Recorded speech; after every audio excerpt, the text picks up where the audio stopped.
2024 সালের আগস্ট মাস। বাংলাদেশের রাজনীতি তখন চরম অস্থিরতায়, আর সেই অস্থিরতা এখন আন্তর্জাতিক অঙ্গনেও আলোচনার কেন্দ্রে।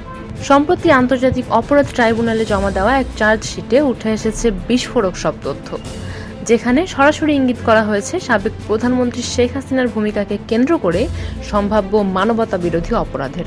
চার্জশিটে দাবি করা হয় 4 আগস্ট রাতে শেখ হাসিনা গ্যাং অফ 4 নামে পরিচিত 4 শীর্ষ উপদেষ্টার সঙ্গে বৈঠক করেন।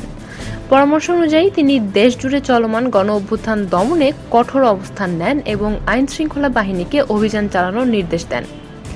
সেই সময় ঢাকার বিভিন্ন এলাকায় বিক্ষোভ ছড়িয়ে পড়ে, যা সরকারের ওপর চরম চাপ সৃষ্টি করে।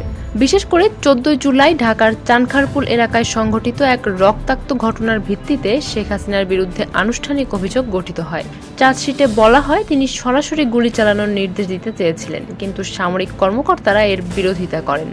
এই নিয়ে তার নিরাপত্তা উপদেষ্টা তারেক সিদ্দিকীর সঙ্গে সামরিক কর্মকর্তাদের মধ্যে তীব্র বাকবিতণ্ডা হয়। নথিতে আরও বলা হয়েছে, শেখ হাসিনার ছোট বোন শেখ রেহেনা তাকে পদত্যাগের অনুরোধ করলেও তিনি শুরুতে তা মানেননি। শেষ পর্যন্ত ছেলে সজীব ওয়াজেদ জয়ের মধ্যস্থতায় তিনি পদত্যাগে সম্মত হন এবং 5 আগস্ট দুপুরে আনুষ্ঠানিক পদত্যাগপত্র জমা দিয়ে দেশ ত্যাগ করেন। চার্জশিট অনুযায়ী আন্দোলনে গুলি চালিয়ে সাধারণ মানুষ, এমনকি স্কুল ছাত্রদের হতাহত করা হয়। পুলিশ ও আইন শৃঙ্খলা বাহিনী এই অভিযানে সরাসরি অংশ নেয়। আন্তর্জাতিক অপরাধ ট্রাইব্যুনালের তদন্তকারীরা মনে করছেন শেখ হাসিনার বিরুদ্ধে পর্যাপ্ত প্রমাণ রয়েছে, যা আন্তর্জাতিক আইনে মানবতা বিরোধী অপরাধ হিসেবে বিচারযোগ্য। এই ঘটনা আন্তর্জাতিক মহলে আলোড়ন তুলেছে, আর এর প্রভাব পড়তে পারে বাংলাদেশের ভবিষ্যৎ রাজনীতি ও কূটনৈতিক সম্পর্কের ওপর।